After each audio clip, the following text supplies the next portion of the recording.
Monster Hunter is one of Capcom's longest running and potentially most profitable video game franchise.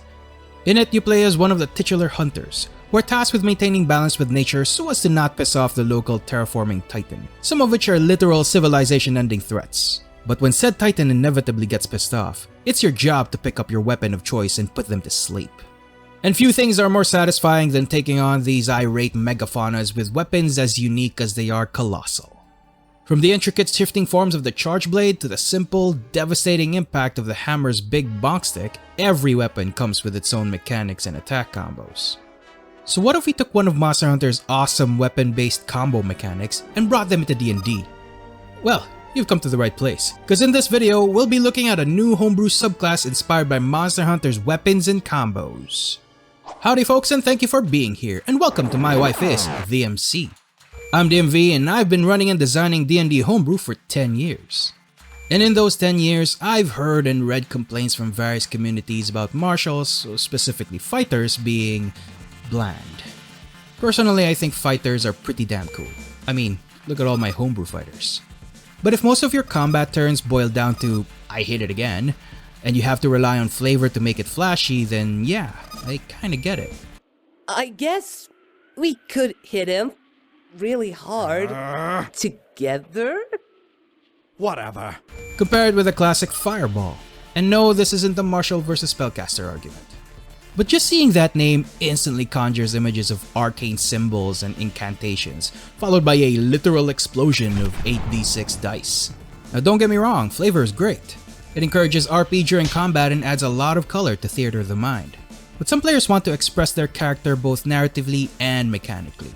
Those are the types who want their massive overhead slam to both look cool and roll the appropriate number of dice. It's me. I'm one of those players. At least when I'm not DMing, which is never. And that's ultimately why I created this subclass. Heck, it's why I created this channel. Now before we dive in, just a few quick disclaimers. First, if you're about to tell me to go play another system, then this video isn't for you. Second, if you're about to comment that flavor is free or that 5e isn't designed for martial complexity, yeah, you're probably not gonna like this one either. But for everyone else who's still here, are you comfy at the table? Let's take pop culture to pen and paper with today's Husbando Homebrew, the Harmonic Sentinel.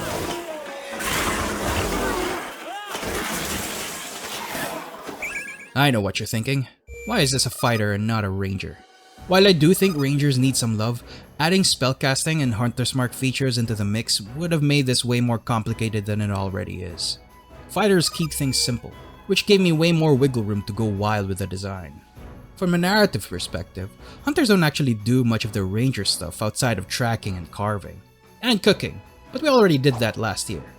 This kind of comes up in Monster Hunter World actually, where you're mostly tasked with defending research groups and eliminating the big monsters when they come. So this subclass has 3 design goals. First, to make weapons more meaningful. Second, to give martial players more damage options. And third, to let players pull off combo attacks with different effects. Anyway, enough preamble, let's get to the features. Before we get to the core mechanic, you've got some extra skills as a bonus. A nice little appetizer before the real meat of the subclass, the Harmonic Warrior. I'll be the first to admit that this subclass has a lot of moving parts. But don't worry, I'll break it down bit by bit so it's easy to follow even if you're new to mechanics-heavy subclasses. Harmonic Warrior has several properties to it, and the first one is Harmonic Style. This is the equivalent to Monster Hunter's weapon classes, but with fancier names like Harmonic Equalizer for Greatsword or Dynamic Pillar for Sword and Shield. And yes, I even created mechanics for the Hunting Horn. Admittedly, they do sound a little corny, but a lot of the terminology overlaps with 5e's existing equipment, so I had to improvise. First, you have to choose the style, which involves a 1-minute ritual, so no swapping mid-fight. Next, you have to make sure you have the right equipment, which is listed in a neat little table called, required equipment. Then take note of your stamina, and this is a key resource that's heavily used by your features, so keeping track of it is critical. At level 3 you have 4 stamina, but it goes up by 2 when you reach higher fighter levels. Also note down your stamina recovery, which is 2 plus your con mod. The next and biggest property of Harmonic Warrior is the Sentinel motions. And this is where the fun begins. Think of these as the individual moves of a weapon class, which can combo into each other for greater effects. To better illustrate this part, let's move on over to the action cam. For this tutorial, let's make you an 11th level fighter. Your stats look like this. For this exhibition, let's give you the Harmonic Equalizer style, which uses a greatsword. By the way, if you're playing this at the table, it helps to keep 2 pages open. One with the Harmonic Warrior, so you have a reference on how to use stamina and sentinel motions, and one for your Harmonic style, so you know your attack options. The Harmonic Equalizer page looks like this. I know it's a lot, but don't worry, we'll take this one step at a time. You take a deep breath, the ground trembles as an angry red wyvern glares at you. The king of the skies, Rathalos, has seen you as a trespasser to its domain. Combat starts with you taking the first turn. Any other fighter would go up to it, take the attack action, and make 3 weapon attacks. Simple and effective. But you're using a Harmonic style, and instead of making weapon attacks, you pick from the list of sentinel motions. For your first attack, let's go with Wide Swing. Looking at that stamina column, it has a stamina cost of 2. As an 11th level fighter, you have 8 stamina, so you're now down to 6. This has a damage roll indicated under the damage column, so it needs an attack roll. You use the same attack and damage bonuses as if using a greatsword, so it adds your strength modifier of +4 and your proficiency bonus of +4 to the d20 roll. You deliver a horizontal sweep and hit with a 17, dragging your massive blade against its tough hide. Now for Wide Swing, check out the damage and the effect column. It says 1d10 slashing plus your strength modifier of +4. It also grants you 1 accumulation die. Here's where it gets interesting. The Harmonic Equalizer has something called accumulation dice, and it's D&D's equivalent of building up to those big greatsword charge slashes. You can hold a max of 3 accumulation dice, which at this level is a d8. We'll get to those dice in a bit. It's still your turn and you still have 2 more attacks. Unfortunately, you can't use Wide Swing anymore since you don't meet the prerequisite. We could, however, use Equalizing Slam given its larger damage dice. But for now, let's leave that for next turn and explore other options. Let's instead do 1 quick swing and add 1 more accumulation dice. You follow up with an upward swing, catching its foot with the tip of your sword for 12 slashing damage.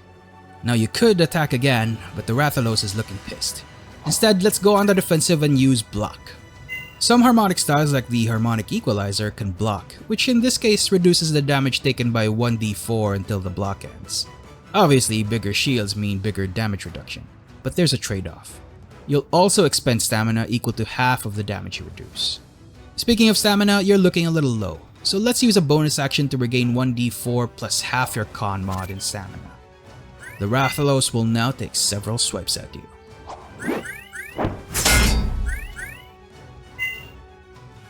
The impact of its multiple talon swipes is negligible against the flat of your thick blade, but one errant claw manages to scratch against your armor for 14 slashing damage.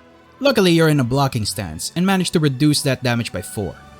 The hit took a bit out of you and your stamina was reduced by half that amount, leaving you with 4 stamina.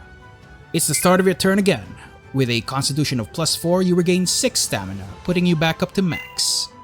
We could really lay in the hurt this turn. Let's start with another wide swing. You push its talon off you and use that momentum to make another wide cut for 10 slashing damage. If we take a look at Wide Swing, it also has the effect of reducing Equalizing Slam's expensive 3 stamina cost by 1. You're at 6 stamina and max accumulation dice. Let's take a look at the Equalizing Slam again. The prerequisite says it's done immediately after using Charge, so let's take a look at that Sentinel Motion option. Charge has no prerequisite and costs 1 stamina. Now it doesn't do any damage, but it does have quite a few effects. Unfortunately, we can't have any more accumulation dice, but it also says that Equalizing Slam's stamina cost is reduced by 1. So let's recap for a bit. You took the attack action, and your first attack was a Wide Swing. And then you replace your second attack with Charge. Naturally, you'd expect to use your third attack using Equalizing Slam, right? Well, here's the thing. You can actually use it as a bonus action since it now costs 1 stamina after using those 2 previous Sentinel motions.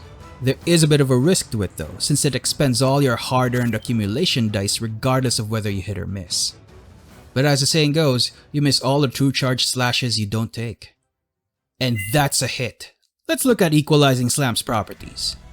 2d8 slashing, and you roll all your accumulation dice on top of that. At this level, it's a D8 for a total of 3d8. After that initial wide swing, you swivel your weapon and brace it over your shoulder. Pushing off from that stance, you slam your blade down on the Rathalos cranium for a total of 29 slashing damage. You still have one more attack since you used Equalizing Slam as a bonus action. So let's pile on the damage and use Rolling Swing since you meet its prerequisite.